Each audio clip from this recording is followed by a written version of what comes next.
محترم حاضرین جمعہ، دینی ملی بھائیوں،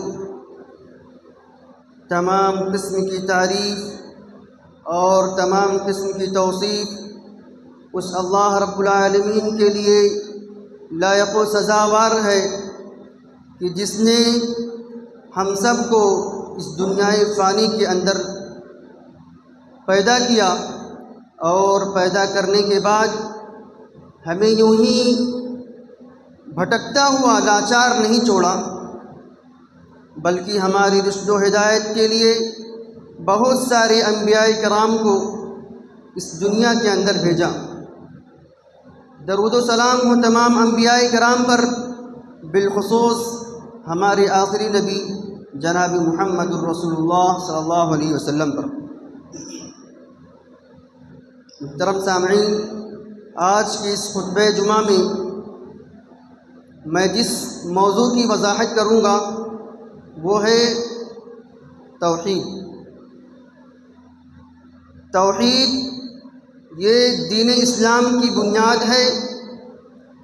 توحید یہ سب سے پہلا فرض ہے کہ جس کا اقرار کرنا اور اسے دل و جان سے قبول کرنا ہر مسلمان پر لازم اور ضروری ہے۔ توحید وہ چیز ہے کہ جس کے بغیر انسان دائرہ اسلام میں داخل نہیں ہو سکتا۔ توحید وہ چیز ہے کہ جس کی وجہ سے مسلمانوں اور کافروں کے مابین جنگیں ہوتی رہیں اور ان گنت مسلمانوں نے اپنی جانوں کو قربان کر کے جام شہادت نوش کیا۔ توحید وہ چیز ہے کہ جس کے لیے اللہ رب العالمین نے اپنے برگزیدہ بندوں کو بھیجا تاکہ وہ لوگوں کو غیر اللہ کی بندگی سے نکال کر ایک اللہ کی عبادت میں لگائیں۔ توحید وہ چیز ہے کہ اگر اسے کما حقہ قبول کر لیا جائے اور اس کے تقاضوں کو پورا کیا جائے تو اللہ رب العالمین نے اس پر جنت کا وعدہ لیا ہے، اور اگر اسے کما حقہ قبول نہ کیا جائے اور اسی طریقے سے اس کے تقاضوں کو پورا نہ کیا جائے تو رب العالمین نے جہنم کی وعید سنائی ہے اور ایسے آدمی پر جنت کو حرام کر دیا ہے۔ محترم سامعین، توحید یہ انبیاء اور رسول کی دعوت ہے۔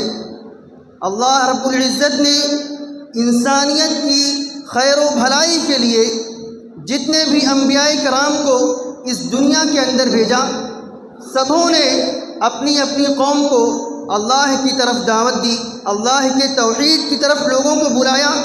جیسا کہ قرآن مجید کے اندر حضرت نوح علیہ السلام کے متعلق اللہ رب العالمین کا فرمان، وَلَقَدْ أَرْسَلْنَا نُوحًا إِلَىٰ قَوْمِهِ فَقَالَ يَا قَوْمِ اعْبُدُوا اللَّهَ مَا لَكُم مِّنْ إِلَٰهٍ غَيْرُهُ کہ ہم نے نوح کو ان کے قوم کی طرف بھیجا تو انہوں نے اپنی قوم والوں سے کہا، اعبدوا اللہ، اے میری قوم کے لوگوں ایک اللہ رب العالمین کی عبادت کرو، کیونکہ ما لکم من الہ غیرہ، اس کے سوا تمہارا کوئی معبود حقیقی نہیں۔ اور حضرت ہود علیہ السلام نے بھی انہی الفاظ میں اپنی قوم کو خطاب کرتے ہوئے فرمایا، یا قوم اعبدوا اللہ ما لکم من الہ غیرہ، اے میری قوم کے لوگوں ایک اللہ رب العالمین کی پرستش کرو، ایک اللہ رب العالمین کی پوجا کرو، کیونکہ ما لکم من الہ غیرہ، اس کے سوا تمہارا کوئی معبود برحق نہیں۔ یہی بات حضرت صالح علیہ السلام نے بھی فرمائی، یا قوم اعبدوا اللہ ما لکم من الہ غیرہ، اور یہی بات حضرت شعیب نے بھی فرمائی۔ اور جب حضرت یوسف علیہ السلام نے قید خانے میں اپنے قیدی ساتھیوں کو دعوت توحید پیش کی تو کچھ اس طرح پیش کی، کہا، یا صاحب السجن اارباب متفرقون خیر ام اللہ الواحد القہار، اے میرے قید کے ساتھیوں، اے میرے جیل کے ساتھیوں، اارباب متفرقون، کیا تم جن معبودوں کی عبادت کرتے ہو، کیا یہ جدا جدا معبود جن کی تم پرستش کرتے ہو، خیر یہ بہتر ہے، ام اللہ الواحد القہار، یا ایک وہ اللہ رب العالمین جو ان تمام کے تمام پر غالب ہے۔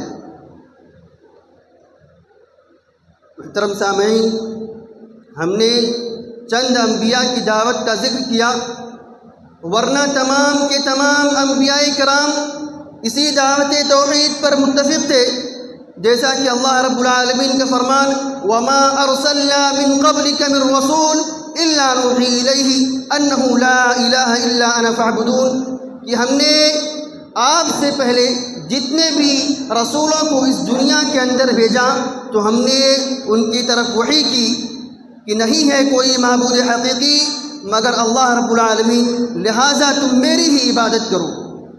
میرے بھائیوں، اسی حقیقت کو اللہ رب العالمین نے سورۃ النحل میں کچھ یوں ذکر فرمایا ہے وَلَقَدْ بَعَثْنَا فِي كُلِّ أُمَّةٍ رَّسُولًا أَنِ اعْبُدُوا اللَّهَ وَاجْتَنِبُوا الطَّاغُوتَ، کہ ہم نے ہر ایک امت کے اندر ایک رسول کو بھیجا اور ہم نے اس سے کہا کہ اے رسول تو اپنی قوم کے لوگوں سے کہہ دے اعبدوا اللہ، ایک اللہ رب العالمین کی عبادت کرو، ایک اللہ رب العالمین کی پوجا کرو، اور واجتنبوا الطاغوت، اور طاغوت سے پرہیز کرو، طاغوت سے بچو۔ طاغوت کیا ہے؟ طاغوت ہر وہ چیز کہ جس کی عبادت کی جائے اللہ رب العالمین کے سوا۔ گویا کہ ہر نبی نے اپنے دعوت کی آغاز دعوت توحید سے کی، لیکن جب ہمارے آخری نبی جناب محمد الرسول اللہ صلی اللہ علیہ وسلم نے اپنی دعوت پیش کی تو ایک ایسی قوم کو پیش کی جو قوم بتوں سے محبت کرتی تھی، جو قوم بتوں کو حاجت روا، مشکل کشا اور نفع اور نقصان کا مالک سمجھتی تھی، ایسے قوم کو اللہ کے نبی نے دعوت دی۔ جو قوم بتوں کے لیے نظر و نیاز اور چڑھاوے پیش کرتی تھی، جب اللہ کے رسول نے اس قوم کو دعوت دی تو اس کا آغاز یوں فرمایا یا ایھا الناس قولوا لا الہ الا اللہ تفلحوا، اے لوگوں لا الہ الا اللہ کہہ دو کامیاب ہو جاؤ گے۔ میرے بھائیوں، اسی توحید کے خاطر اللہ کے نبی نے اور آپ کے اصحاب نے اذیتیں برداشت کی، مشقتیں برداشت کی، لوگوں نے اللہ کے نبی کو اور آپ کے اصحاب کو مشقتیں پہنچائی، مارا اور پیٹا۔ اسی توحید کے پرچم کو بلند کرنے کے لیے لمبے لمبے سفر کیے، اسی توحید کی وجہ سے کفار اور مشرکین سے جنگیں لڑیں۔ میرے بھائیوں، یہ توحید ہم تک یوں ہی نہیں پہنچ گیا، بلکہ اس کے لیے ہمارے نبی نے بہت ہی مشقتیں، بہت ہی پریشانیاں جھیلی ہیں، تب جا کر یہ توحید ہم تک پہنچا ہے۔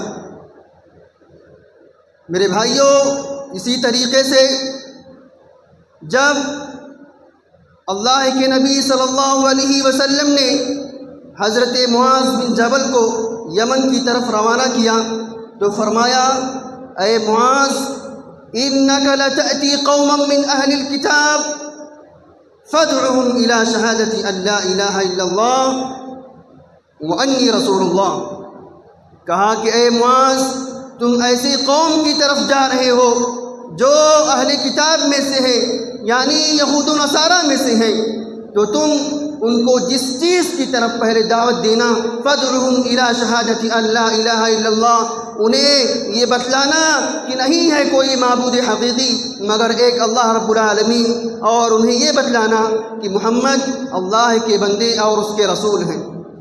فَإِنْهُمْ أَطَاعُوا لِذَلِكَ، جب وہ تمہاری یہ باتیں ماننے لگ جائیں فَأَعْلِمْهُمْ أَنَّ اللَّهَ افْتَرَضَ عَلَيْهِمْ 5 صلوات فی کل یوم ولیلہ، اے معاذ جب تمہاری وہ باتیں ماننے لگ جائیں تو انہیں یہ چیز بتلانا کہ اللہ رب العزت نے ان لوگوں کے اوپر دن اور رات میں ملا کر 5 نمازیں فرض کی ہیں۔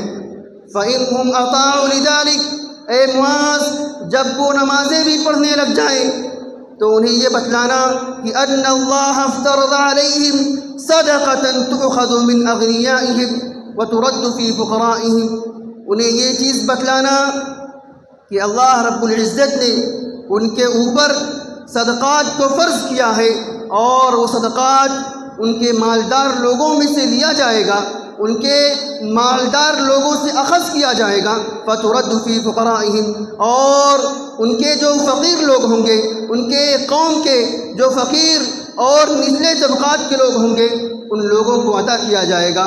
فَإِنْهُمْ أَطَاعُوا لِذَلِكَ، اے معاذ اگر وہ تمہاری یہ بات بھی ماننے لگ جائیں، فَإِيَّاكَ وَكَرَائِمُ أَمْوَالِهِمْ، تو ان کے نفیس مال سے بچنا، اور فرمایا وَاتَّقِ دَعْوَةَ الْمَظْلُومِ، اور مظلوم کی بددعا سے بچنا، فَإِنَّهُ لَيْسَ بَيْنَهَا وَبَيْنَ اللَّهِ حِجَابٌ، کیونکہ مظلوم کے بددعا اور اللہ رب العالمین کے درمیان کوئی پردہ نہیں ہوتا۔ اگر کوئی مظلوم شخص تمہارے خلاف بددعا کر دے گا تو تم ہلاک کو برباد ہو جاؤ گے، کیونکہ مظلوم اور اللہ رب العالمین کے مابین کوئی پردہ نہیں ہوتا، اس کی بددعا کے مابین کوئی حجاب اور کوئی پردہ نہیں ہوتا۔ تو میرے بھائیوں، اس چیز سے توحید کی اہمیت پتہ چلتی ہے۔ اسی طریقے سے حضرت مسیب رضی اللہ عنہ سے روایت ہے کہ جب ابو طالب کی موت کا وقت قریب آیا تو اللہ کے رسول صلی اللہ علیہ وسلم ابو طالب کے پاس آئے۔ وہاں پر ابو جہل اور عبداللہ بن ابو امیہ پہلے سے بیٹھے ہوئے تھے۔ اللہ کے رسول آئے اور کہا قل یا عم لا الہ الا اللہ کلمۃ اشہد بها عند اللہ، اے میری چچا جان لا الہ الا اللہ کہہ لیجئے، کیونکہ یہ ایک ایسا کلمہ ہے کہ جس کے ذریعے میں اللہ رب العالمین کے یہاں تمہاری سفارش کراؤں گا، تمہاری شفاعت کروں گا۔ میرے بھائیوں، ابو جہل اور عبداللہ بن ابو امیہ نے ابو طالب سے کہا کہ اے ابو طالب، کیا تم عبد المطلب کے دین کو چھوڑ دو گے؟ کیا تم اپنے دادا پردادا کے دین کو چھوڑ دو گے؟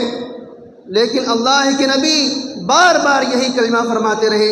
اللہ کے نبی نے حتیٰ کہ یہاں تک فرمایا کہ اے میری چچا جان، اگر تم ایک بار میرے کان کے اندر یہ کلمہ پڑھ دو تو میں قیامت کے دن اللہ رب العالمین کے یہاں تمہاری سفارش کروں گا۔ لیکن ابو طالب عبد المطلب کے دین پر قائم رہے، یعنی انہوں نے اللہ کے رسول کی بات نہیں مانی، اللہ کے توحید کو نہیں مانا۔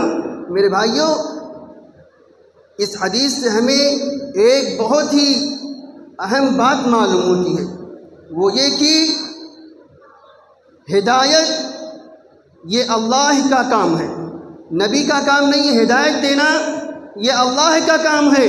اگر ہدایت دینا نبی کے ہاتھ میں ہوتا تو نبی اپنے چچا ابو طالب کو ہدایت دے دیتے۔ اللہ رب العالمین کا فرمان ہے اِنَّكَ لَا تَهْدِي مَنْ أَحْبَبْتَ وَلَكِنَّ اللَّهَ يَهْدِي مَنْ يَشَاءُ، اے نبی تم جس سے محبت کرتے ہو اسے تم ہدایت نہیں دے سکتے۔ آپ کا کام ہے اللہ کا حکم، اللہ کی تبلیغ لوگوں تک پہنچانا۔ ہدایت کا کام وَلَكِنَّ اللَّهَ يَهْدِي مَنْ يَشَاءُ، ہدایت کا کام اللہ رب العالمین کے ہاتھ میں ہے، لہذا ہدایت اللہ رب العالمین ہی دے گا۔ میرے بھائیوں، یہ ہدایت یہ عام لوگوں کا کام نہیں ہے، ہدایت دینا یہ صرف اور صرف اللہ رب العالمین کا کام ہے۔ میرے بھائیوں، یہ توحید جس پر ہم سب آج چل رہے ہیں، کیا یہ توحید ہم لوگوں تک یوں ہی پہنچ گیا؟ کیا اس نے کوئی قربانی طلب نہیں کی؟ میرے بھائیوں، ایسا نہیں ہے۔ اس توحید کی خاطر لوگوں نے اپنے جان و مال کی قربانی کر دی۔ آئیے ہم کچھ مثالیں آپ لوگوں کے سامنے پیش کرتے ہیں۔ میرے بھائیوں، اسی توحید کی خاطر حضرت بلال رضی اللہ تعالی عنہ کو دہکتی ہوئی چٹانوں پر لٹایا گیا، انہیں مارا گیا، انہیں پیٹا گیا، انہیں مشقتیں دی گئیں، اور کہا گیا کہ اے بلال، تم جس دین پر قائم ہو اس دین کو چھوڑ دو، ہم تمہیں چھوڑ دیں گے۔ لیکن حضرت بلال یہی کہتے رہے، احد احد، اللہ ایک ہے، اللہ کی توحید کو قائم کرتے رہے، اللہ کی توحید پر استقامت کے ساتھ اپنے قدم کو مضبوطی کے ساتھ رکھے رہے، لیکن انہوں نے اللہ کی توحید کو نہیں چھوڑا۔ اور اسی توحید کی خاطر حضرت سمیہ نے جام شہادت نوش کرنا پسند فرمایا، لیکن اس توحید کو چھوڑنا گوارا نہیں فرمایا۔ میرے بھائیوں، ابو جہل نے حضرت سمیہ کے دونوں ہاتھوں کو رسی سے باندھ دیا اور ایک نیزے سے حضرت سمیہ کے شرمگاہ پہ حملہ کیا، ایسا حملہ کیا کہ وہ نیزہ آر پار ہو گیا۔ میرے بھائیوں، کتنی درد سہی ہوں گی حضرت سمیہ، لیکن ان کو پتہ تھا کہ یہ درد، یہ تکلیف، یہ مشقت کچھ ہی وقت کے لیے ہے، اس کے بعد اللہ رب العالمین کے یہاں ان کا الگ ہی مقام ہے۔ اسی طریقے سے اسی توحید کے خاطر حضرت ابراہیم علیہ السلام کو آگ میں ڈالا گیا، اور اسی توحید کے خاطر ہمارے آخری نبی جناب محمد الرسول اللہ صلی اللہ علیہ وسلم کو تکلیفیں پہنچائیں گی۔ میرے بھائیوں، طائف کا وہ سفر آئیے ہم بیان کرتے ہیں۔ اللہ کے رسول صلی اللہ علیہ وسلم نے جب دیکھا کہ مکہ کے اندر لوگ ان کی بات نہیں مان رہے ہیں، تو اللہ کے نبی نے سوچا کہ مکہ کے اطراف چل کر لوگوں کو اللہ رب العالمین کی توحید، لوگوں کو اللہ رب العالمین کی طرف بلایا جائے۔ تو میرے بھائیوں، اللہ کے نبی نے طائف کا قصد کیا۔ اللہ کے نبی طائف پہنچے۔ طائف میں ایک بہت بڑا قبیلہ ثقیف رہتا تھا۔ اس قبیلے کا وہاں پر رعب اور دبدبہ تھا۔ اللہ کے رسول ثقیف کے سرداروں سے ملاقات کیے اور ان کو کہا، قولوا لا الہ الا اللہ تفلحوا، کہ اے سرداروں، لا الہ الا اللہ کہہ لو، کامیاب ہو جاؤ گے۔ میرے بھائیوں، ان سرداروں نے آپ صلی اللہ علیہ وسلم کی بات ماننی تو دور، بلکہ آپ صلی اللہ علیہ وسلم کا مذاق اڑانا شروع کر دیا، آپ صلی اللہ علیہ وسلم کا استہزاء اڑانا شروع کر دیا۔ آپ صلی اللہ علیہ وسلم کو بہت تکلیف ہوئی، لیکن اللہ کے رسول مایوس نہیں ہوئے۔ اللہ کے رسول نے کہا، چلو یہ بڑے لوگ ہیں، چلو چل کر اس قبیلے کے جو عام لوگ ہیں، جو نچلے طبقات کے لوگ ہیں، انہیں اللہ رب العالمین کے توحید کی طرف ایک اللہ رب العالمین کی دعوت دی جائے۔ اللہ کے رسول نکلے اور ان عام لوگوں کو بھی اللہ کے رسول نے ایک ہفتے تک دعوت دی۔ اللہ کے رسول طائف میں ایک ہفتے رہے۔ اللہ کے رسول توحید کا کام طائف میں ایک ہفتے کیے، لیکن اس کا کچھ بھی اثر نہ پڑا۔ کسی نے بھی اللہ کے رسول کی بات نہ سنی، کسی نے بھی اللہ کے رسول کی بات نہ مانی۔ میرے بھائیوں، اللہ کے رسول مایوس ہو کر اس قبیلے سے نکل کر جانے لگے، تو قبیلے کے سرداروں کو جب یہ بات معلوم ہوئی تو انہوں نے اپنے قبیلوں میں سے، جو ان کے قبیلوں میں گنڈے اور موالی اور اوباش قسم کے لوگ تھے، ان کو بلایا اور ان کو پیسے دیے، کہا کہ یہ لو، ہم تمہیں پیسے دیتے ہیں، تمہارا کام صرف یہی ہے، تم اللہ کے رسول کے اوپر پتھر برساؤ۔ اللہ اکبر۔ میرے بھائیوں، وہ اوباش قسم کے لوگ اللہ کے رسول کے پیچھے چلتے ہیں اور دونوں طرف سے اللہ کے رسول کے اوپر پتھر مارتے ہیں۔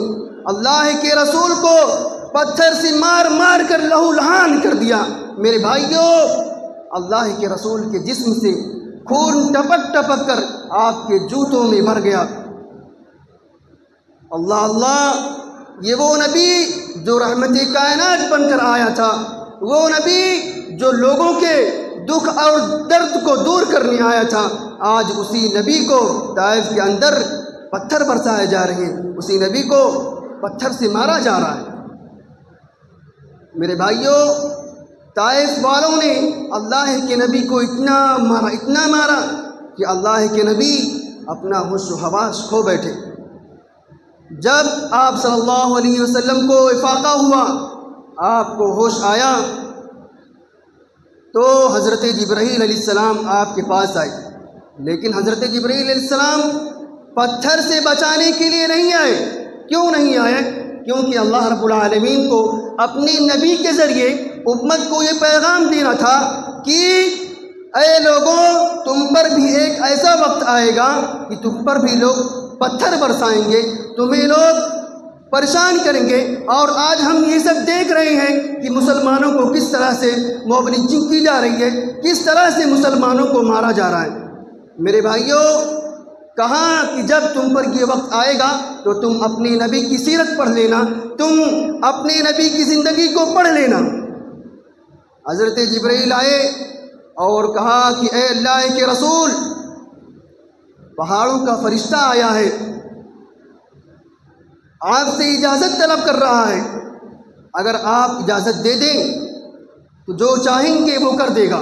پہاڑوں کا فرشتہ آیا، اللہ کے رسول سے کہا اے اللہ کے رسول، مجھے آپ اجازت دے دیں، اگر آپ جو کہیں گے وہ کر دوں گا۔ کہا کہ اے اللہ کے رسول، اگر آپ چاہتے ہیں کہ یہ طائف کے لوگوں کو ان دو پہاڑیوں کے بیچ میں رکھ کر پیس دیا جائے تو اللہ کے رسول میں یہ کام کر گزروں گا، اور ایسے طریقے سے کروں گا کہ ان کی نسل قیامت تک لوگوں کے لیے نشان بن جائیں گی، لوگوں کے لیے عبرت بن جائیں گی، ایک بھی بچہ نہیں بچے گا۔ لیکن قربان جائیے اس نبی پر، سلام ہے اس نبی پر جس نے گالیاں سن کر دعائیں دی۔ قربان جائیے ایسے نبی پر، کیا کہا کہ مجھے امید ہے کہ ان کی آنے والی نسلیں لا الہ الا اللہ محمد الرسول اللہ ضرور پڑھیں گی۔ دنیا نے دیکھا کہ آج اسی طائف میں ایسے مرد مجاہد، ایسے مرد قلندر پیدا ہوئے کہ جن کے نام تاریخ کے اہم صفحات میں لکھے جاتے ہیں۔ تو میرے بھائیوں، یہ توحید، یہ دین اسلام ہم تک یوں ہی نہیں پہنچا، اس کے لیے انبیاء نے، صحابہ نے بہت ہی زیادہ مشقتیں، بہت ہی زیادہ اذیتیں برداشت کی، تب جا کر یہ دین اسلام ہم تک پہنچا ہے۔ میرے بھائیوں، توحید کے اوپر میں ایک مختصر سا قصہ بیان کر کے اپنی بات کو ختم کرنے کی سعی کروں گا۔ علامہ محمد بن عبد الوہاب رحمۃ اللہ علیہ، جن کی کتاب التوحید ہے، وہ طلباء کو کتاب التوحید پڑھا رہے تھے۔ کتاب التوحید ختم ہو گئی، کچھ دن بعد طلباء کا وہاں سے گزر ہوا تو دیکھا کہ حضرت غمگین ہے، محمد بن عبد الوہاب غمگین پریشان ہیں۔ تو طلباء نے پوچھا حضرت کیا بات ہے؟ تو حضرت نے فرمایا کہ فلاں محلے میں کسی شخص نے غیر اللہ کے نام کا ایک مرغہ ذبح کیا ہے، اس وجہ سے میں پریشان ہوں، اس وجہ سے میں غمگین ہوں۔ کہا کہ حضرت پتہ لگوائیے۔ کہا کہ پتہ لگانے کے لیے ایک شخص کو بھیجا ہے۔ دوسرے دن جب طلباء حضرت سے ملاقات کرتے ہیں تو طلباء کہتے ہیں کہ حضرت وہ بات آپ نے پتہ لگوائی؟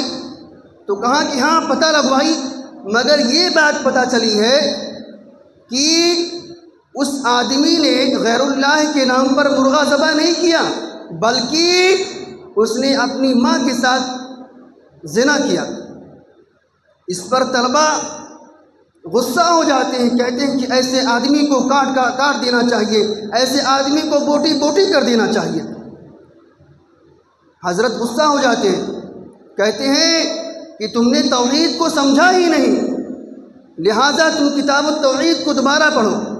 کہا کہ جب میں نے کہا کہ فلاں شخص نے غیر اللہ کے نام پر ایک مرغہ ذبح کیا تو تمہارے اندر یہ جوش، یہ ولولہ، یہ غصہ نہیں آیا، جبکہ یہ غیر اللہ کے نام پر مرغہ ذبح کرنا بہت ہی بڑا گناہ ہے۔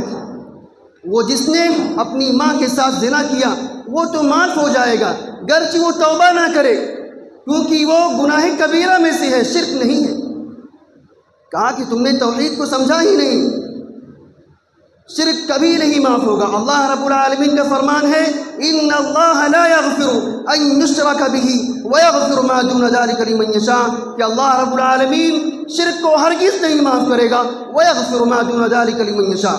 کہا یہ سنو اللہ رب العالمین کا فرمان، ویغفر ما دون ذلک، وہ جس نے اپنی ماں کے ساتھ زنا کیا تھا اللہ رب العالمین اسے معاف کر دے گا۔ اللہ رب العالمین غفور رحیم ہے، اور اگر اللہ رب العالمین نے معاف بھی نہیں کیا تو اسے سزا دے کر کے، اس گناہ کے مطابق سزا دے کر کے اللہ رب العالمین اسے جنت میں ڈال دے گا۔ تو میرے بھائیوں، یہ ہے توحید کہ جس کے لیے لوگوں نے اپنے جانوں تک کی قربانی دی۔